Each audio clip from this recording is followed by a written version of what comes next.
In our previous session, we reflected on faith, our response to God individually and collectively. We are asking today, what is it that initiates our trust in God? What invites us to believe? We look therefore today at God's taking the first step, God's revelation to us. Kindly note that we are not looking at the book of Revelation, the last book of the Bible, also called the book of Apocalypse. No, that is not the topic we are reflecting on today. We are considering God speaking to us, divine revelation. Down the ages, human beings have been searching for God. There is this desire for God in every human heart. Psalm 63 tells us, "O God, you are my God. For you I long. For you my soul is thirsting." How do we come to know God in this quest, in this thirst? Romans 1:19 to 20 tells us, God has shown us this. God's power, His divine nature can be seen in creation, in what God has created. I am sure you have experienced God's presence in nature. A soothing sunset, a roaring waterfall, the vastness of the oceans, the numerous stars that are light years distant from us, a beautiful flower, the ability of animals to be able to survive in extreme conditions. All these make us say, wow, such beauty, such power, such immensity, such order in nature. There must be a creator. The human body too is so wonderful. Each cell, each organ, each system coordinating together so that we grow and we stay healthy. We take our bodies for granted, but when we are sick or in conditions like this, when we are fighting against a pandemic, we become aware of our health, of our body. What a wonderful thing it is. The Catechism of the Catholic Church, number 33, takes us one step forward. It says, the human person with openness to truth and beauty, with a sense of moral goodness, freedom, and the voice of conscience. Human beings longing for the infinite and for happiness. All these lead us to say there must be a source. Every creature is led to the Creator. The Catechism of the Catholic Church, number 33, goes on to say, the soul can have its origin only in God. We call this way of knowing God general revelation. This is what all human beings could arrive at. Everyone can experience this. But our knowledge of God from this way has its limitations. Our deepest questions on the meaning of life, on truth, on relationships, on our failures and imperfections, questions on the purpose of our very existence are not answered satisfactorily in this way of knowing God. While we are searching for God, the good news is that God comes to meet us.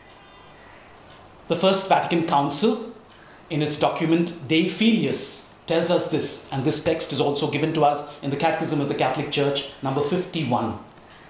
It pleased God in His goodness and wisdom to reveal Himself and to make known the mystery of His will. His will was that all men and women should have access to the Father through Christ, the Word made flesh, in the Holy Spirit, and thus become sharers in the divine nature. God reveals to us not just His will, but He reveals Himself. Revelation, therefore, can be described as God's self-revelation. His will is that all should have access to the Father. Why? So that we share in the divine life. God is telling us about Himself for our salvation. Let's look at the etymology of this word revelation. The term is derived from the Latin word revelare, which means to disclose, to uncover, to unveil. Velum in Latin means the veil. And therefore revelare would mean to uncover the veil, to remove the veil. The veil prevents us from seeing the face of the person. God reveals, God removes the veil so that we can behold Him. Psalm 27 verses 8 to 9 tell us, "It is your face, O Lord, that I seek. Hide not your face." We have one more quotation from Scripture. Matthew 27:51 tells us that as Jesus dies on the cross, the veil or the curtain of the temple was torn in two. The veil or the curtain separated the people from the Holy of Holies. And so through Jesus' offering of Himself, we now have access to God. The veil is removed. God reveals His love, His desire to save us. We look now at the earlier stages of salvation history. The Catechism of the Catholic Church, number 54, quotes a document from the Second Vatican Council, Dei Verbum number 3, which says, "God manifested Himself to our first parents." Number 56 of the Catechism of the Catholic Church then tells us that God made a covenant with Noah after the flood. And still further, in number 59 of the Catechism of the Catholic Church, we are told God called Abraham, which we read in Genesis 12:3. And God tells him, "In you all the families of the nations of the earth shall be blessed." Number 62 of the Catechism of the Catholic Church tells us, God formed Israel as His people by freeing them from slavery in Egypt. He established with them a covenant. Through Moses, God gave them His law so that they would recognize Him and serve Him. Number 63 of the Catechism of the Catholic Church tells us that Israel is the first to hear the word of God. And it quotes Deuteronomy 28:10. Israel is called by the name of the Lord. Israel was therefore called to be God's people. God spoke and communicated with Israel in various ways. God took the initiative. God revealed Himself. In the New Testament, Jesus is the fullness of revelation. He is the focus of revelation. The letter to the Hebrews begins with these words, "Long ago, at many times and in many ways, God spoke to our fathers by the prophets. But in these last days, He has spoken to us by His Son." Hebrews 1:1. God spoke through creation. God spoke through the covenant. God spoke through the law. God spoke in various ways. Till finally, He sent His Son, Jesus. The Catechism of the Catholic Church in number 430 reminds us that the word Jesus means God saves. This is what we are told before Jesus' birth. He will save His people from their sins. Matthew 1:21. During the year of mercy, Pope Francis often spoke of Jesus as the face of God's mercy. God reveals Himself in Jesus. An expert on this topic, René Latourelle, tells us in his book Theology of Revelation how the different books of the New Testament bring out different aspects of revelation in Jesus. Matthew, Mark, and Luke emphasize Jesus announcing the good news, proclaiming the kingdom of God. For example, in Mark 1:14-15. These evangelists tell us how Jesus teaches about God with authority. We see this in Luke 4:31-32. And then Jesus addresses God as Father. He knows and reveals the Father. Matthew 11:25-27. Paul speaks of revelation in his first letter to the Corinthians as the mystery which was hidden in God. In 1 Corinthians 2:7 we are told this, and of 2 verses later we are told, "No eye has seen this, no ear heard, nor heart imagined." It was hidden in God, but now it is revealed in Christ. Paul tells us this in Colossians 1:26. It is revealed through Christ's life, His death, His resurrection, and sending of the Spirit. When we hear the word mystery, we take it to mean something that we don't understand. For example, the mystery of the incarnation. Jesus, who is God, becomes a human being. Or the mystery of the resurrection. Jesus, who died, now rises to new life. Or the mystery of the Trinity. 3 persons, yet one God. We find it difficult to explain, and so we say mystery. But this is just part of the meaning. A mystery is a divine reality into which we have some insight because God has taken the initiative, because God has revealed it to us. And so we are drawn into this mystery. And so we understand something of it, but we do not fully understand it. We know something precisely because God has revealed it to us. God himself is mystery. And we can get deeper insights into who God is only because God chooses to share himself with us, to invite us into this mystery. Human beings are created in the image and likeness of God. And therefore we can say that human beings too are mystery. We use this term sometimes when we don't understand a person in our place of work or in our neighborhood. We don't like that person's behavior. That guy, he's a mystery. He behaves so strangely. He suddenly blurts out things. But if that person had to share with us something of himself, something of his past experiences, and if we truly listened, we would be able to get an insight into that person. And then we would say, now I understand this person better. Now I know why he says and does these things. The person is a mystery. And through revelation, through sharing, through communication, we understand better. For Paul, mystery is the plan or the purpose of God to save human beings. And he describes it in Ephesians chapter 1, verses 9 and 10 as the plan of God to unite all things in Christ. In the Gospel of John, the emphasis is on the Word of God. For John, the Word is not just a message. It is the person of Jesus. The Word became flesh. John 1:14. God becomes a human being and dwells with us. Jesus, in the Gospel of John, is both God revealing and God revealed. He is the messenger who reveals the message, and he is himself the message of revelation. Jesus shows us the way to the truth and the way to eternal life. But even more, he is the way. Jesus is the truth. Jesus is our life. The Catechism of the Catholic Church, number 65, tells us that God has said everything in his word.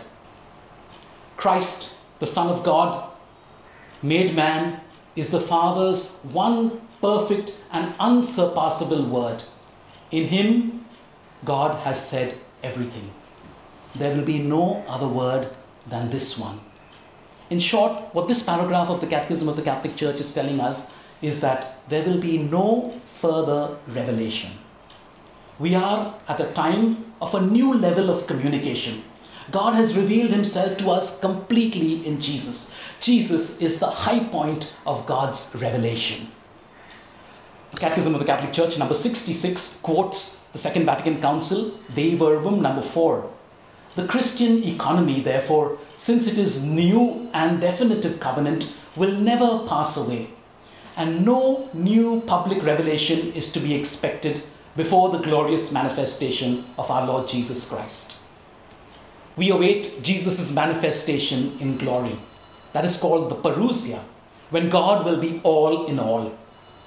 Catechism of the Catholic Church, number 66, tells us, yet even if revelation is already complete, it has not been made completely explicit. It remains for the Christian faith gradually to grasp its full significance over the course of the entire centuries. That is, we are to reflect more deeply on the revelation in Christ, to be able to understand it more fully so that we can live it more perfectly. Any messages or private revelations, as we call them, through holy men and women down the ages do not add anything to the message of Christ. When recognized by the church authority, these private messages or revelations only help us to be more faithful to Jesus' revelation, which is the official and the public revelation, which is complete and perfect.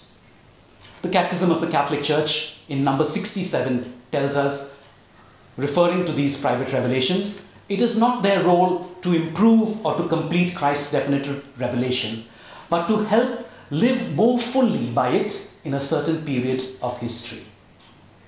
There will be no further revelation. We conclude this session with a reflection on Jesus, the high point of God's revelation. Revelation is self-communication. But we know that in communicating or sharing something of ourselves, it is not that easy. We will do it only with someone we trust. If we don't know the person, we exchange pleasantries. We talk about the weather. We'll talk about the news. If we share our feelings, our thoughts, our ideas, our dreams, our failures, we are taking a risk. The other may misuse or misinterpret or ridicule or reject what I say. Sharing, therefore, communicating makes us vulnerable. God took the risk and shared himself. He becomes a human being in Jesus. Jesus becomes vulnerable. People could accept or reject his message, or even further, people could accept or reject him. And that's what happened. We say that Jesus is the high point of revelation. God becomes a human being. But we must also say the cross is the high point of vulnerability. That is the risk that God took to communicate himself, to share himself with us, because he loves us, because he wishes to save us. We spend a moment of silence as we thank God for becoming one of us in Jesus, for inaugurating the kingdom of God, for teaching us and showing us the way, for revealing himself to us, for removing the veil and revealing the mystery, for sharing and communicating with us his very self. We thank God for the risk he takes, because he loves us, so that we might experience salvation.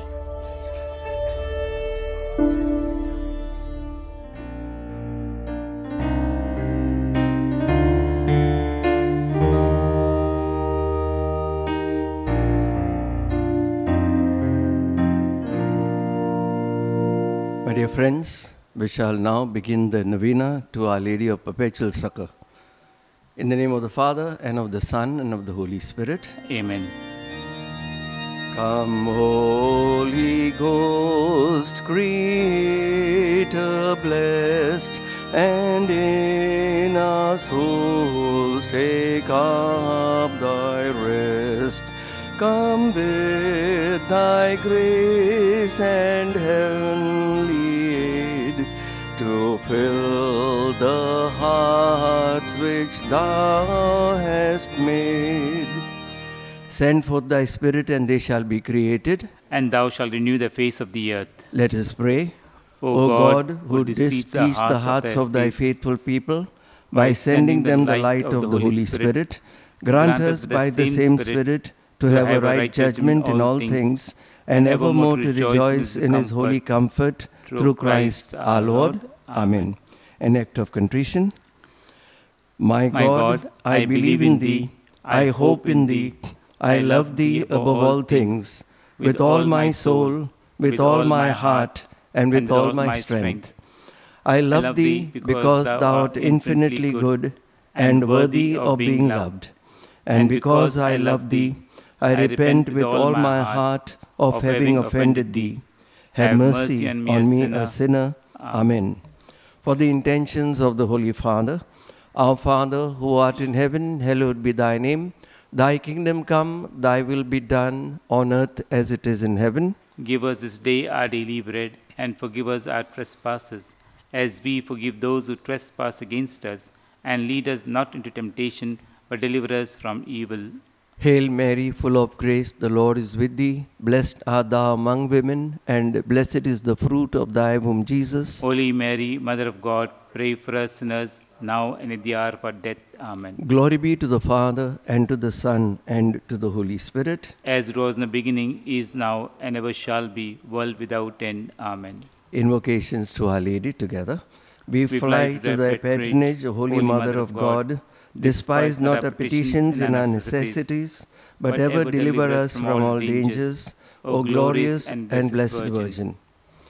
O Mother of perpetual succor, thou whose very name inspires confidence, help me, O loving Mother, that I may love and serve God with all my heart. Help me, O loving Mother, that I may never neglect prayer. Help me, O loving Mother, in temptations against the holy virtue of purity. Help me, O loving Mother, that I may quickly rise again should I have the misfortune to fall into sin. Help me, O loving Mother, that I may courageously resist the seductions of the world, evil companions, bad books and films. Help me, O loving Mother, that I may often and devoutly receive the sacraments and fulfill my Christian duties and the duties of my state. Help me, O loving Mother, that I may be patient and resigned in all trials and troubles of life. Help me, O loving Mother, in sickness and pain, in poverty and distress. Help me, O loving Mother, that I may not delay my conversion from day to day. Help me, O loving Mother, that I may ever love and serve thee and invoke thy assistance. Help me, O loving Mother, that I may be able to lead others to love, serve and pray to thee. Help me, O loving Mother, when death is near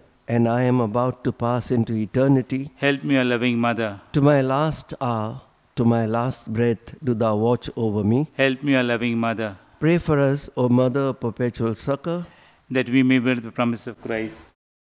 Let us pray. O Almighty and merciful God, who in order to assist the human race has willed the Blessed Virgin Mary to become the mother of thy only begotten Son, grant, we beseech thee, that by her intercession we may avoid the contagion of sin and serve thee with a pure heart through the same Christ our Lord. Amen. My dear friends, we shall spend a few moments in silence, and in the silence of our hearts, let us thank God for all the favors that He has granted to us through the intercession of Our Lady of Perpetual Succor.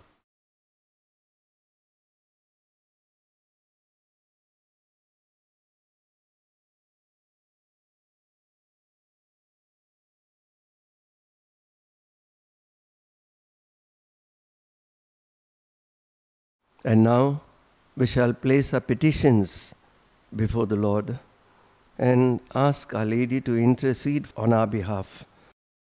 We may have people who are ill in our own families, people who have asked us to pray for them. There have been problems between children and parents. Place all your petitions before the Lord and ask the Lord through the intercession of our Mother of Perpetual Succor, and He will listen to our prayers.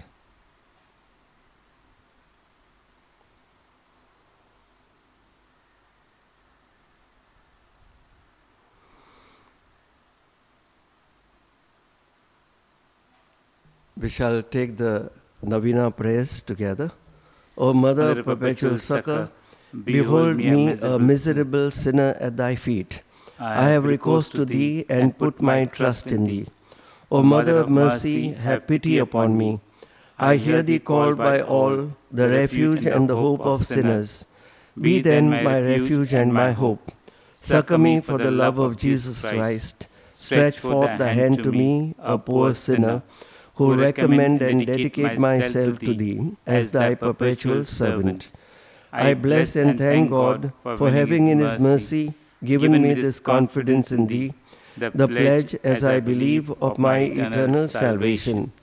Alas, too often in past times have I miserably fallen, because I had not recourse to thee. I know that with thy help I shall conquer. I know that thou wilt help me if I recommend myself to thee. But I fear lest in the occasion of falling I should cease to call upon thee, and so should lose my soul. This then is the grace I seek from thee, and I beg of thee, as far as I know how and can, to obtain it for me.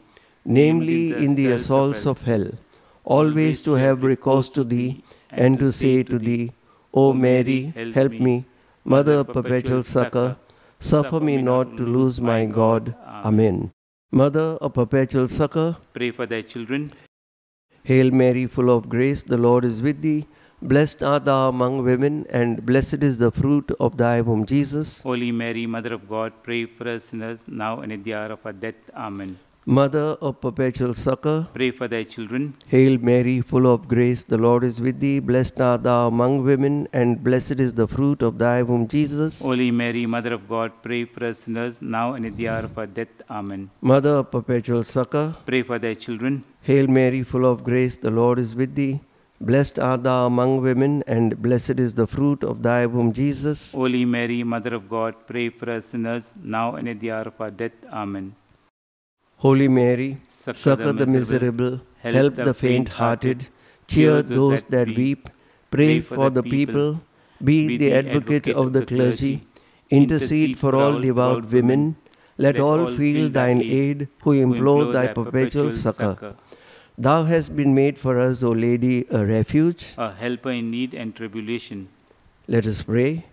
O Lord Jesus Christ, who has given us thy Mother Mary, whose wondrous image we venerate to be our mother, ever ready to succor us, grant, we beseech thee, that we who earnestly implore her maternal aid may deserve to enjoy perpetually the fruit of thy redemption, who lives and reigns world without end. Amen. All together. Mother dear, pray for me, whilst far from heaven and thee, I wander in a fragile bark o'er life's tempestuous sea. O Virgin Mother, from thy throne, so bright in bliss above,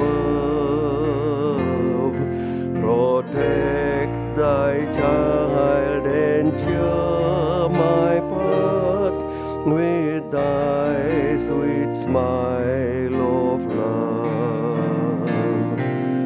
Mother dear, pray for me, and never cease thy care, till in heaven eternally thy love and bliss I share. We shall spend a few moments in silent prayer. Let us recollect the petitions that we had placed before Our Lady, before the Lord through Our Lady. And let us also remember what happened at the wedding feast at Cana. How, when the wine ran out, the people went and told Mary, there is no wine. She in turn placed their petitions before her son Jesus and told him, they have no wine. And Jesus turned water into wine, and then they had plenty of wine. We too, in deep faith, approach Mary and ask her to intercede on our behalf to Jesus, and He will bless us and change our situation abundantly.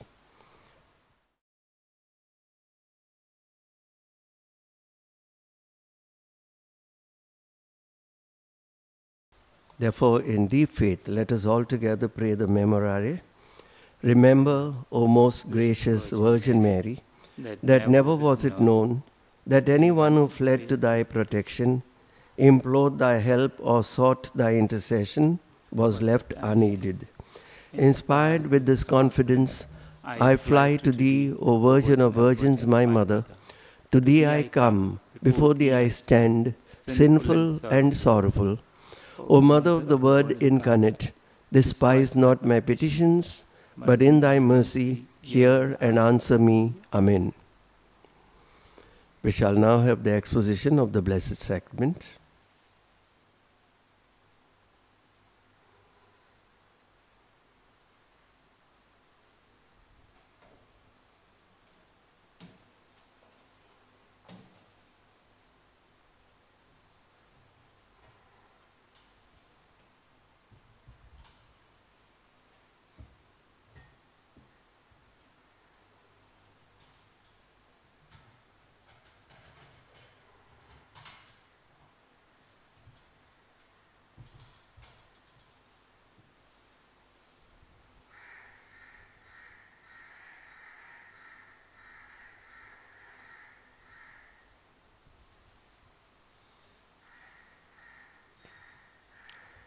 Merciful Lord, whose mercies are without number and whose goodness is without end, you abide with your people in wondrous manner and are with us all days even to the end of time. By your kindly presence, direct our minds. With your guiding love, watch over our paths. With your powerful help, deliver us from every tribulation, from all danger and sin, that we may on earth always live with you and in your eternal dwelling enjoy your presence forever. Amen. We shall now have the blessing of the sick. We shall call to mind all those people who are ill and who have asked us to pray for them and invoke God's blessing on each one of them and on each one of you. Our help is in the name of the Lord, who made heaven and earth. Lord, hear my prayer. And let my cry come unto thee. The Lord be with you. And with your spirit. Let us pray. Grant, we beseech thee, O Lord God, that these servants of thine may enjoy perpetual health of mind and body, and by the glorious intercession of Blessed Mary, ever Virgin, be delivered from present sorrow and enjoy eternal gladness through Christ our Lord. Amen. May the Lord Jesus Christ be amongst you to defend you, within you to preserve you, before you to guide you, after you to guard you, above you to bless you, who with the Father and the Holy Spirit lives and reigns forever and ever. Amen. Through the intercession of our Mother of Perpetual Succor, may the blessing of Almighty God, the Father, the Son, and the Holy Spirit come down upon you and remain with you forever. Amen. We shall sing the hymn. Mary, from thy sacred image, with those eyes so sadly sweet, Mother of perpetual succor, see us kneeling at thy feet. In thy arms thy child thou bearest, so full thy joy and boon. What thy bliss, how deep thy sorrows, Mother, thou alone canst know.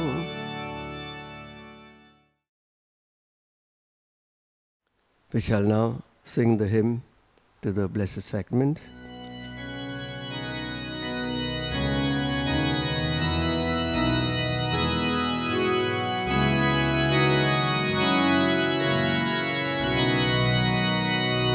Let us bow in adoration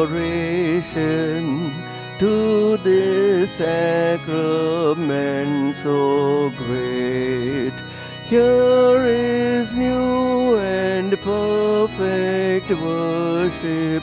All the old must terminate. Senses cannot grasp this marvel. Faith must serve to compensate. Glory, honor, adoration salvation. Let us sing with one accord. Praise be God, Almighty Father. Praise be Christ, His Son, our Lord. Praise be God, the Holy Spirit. Triune Godhead be adored. Amen.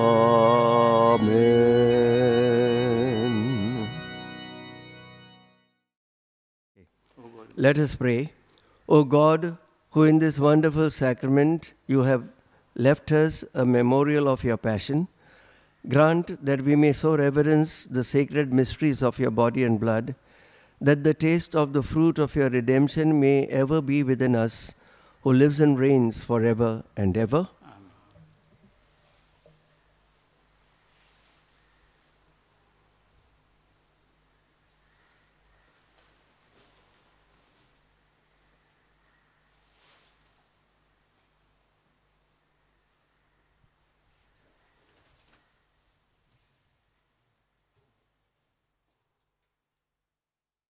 May the blessing of Almighty God, the Father, the Son, and the Holy Spirit come down upon you and remain with you forever. Amen. Let us take the divine praises together. Blessed be God, blessed be His holy name. Blessed be Jesus Christ, true God and true man. Blessed be the name of Jesus. Blessed be His most sacred heart. Blessed be His most precious blood. Blessed be Jesus in the most holy sacrament of the altar. Blessed be the Holy Spirit, the Paraclete. Blessed be the great Mother of God, Mary, most holy. Blessed be her holy and immaculate conception. Blessed be her glorious assumption. Blessed be the name of Mary, Virgin and Mother. Blessed be Saint Joseph, her most chaste spouse. Blessed be God in His angels and in His saints. We shall take the final hymn, Mother Dearest, Mother Fairest.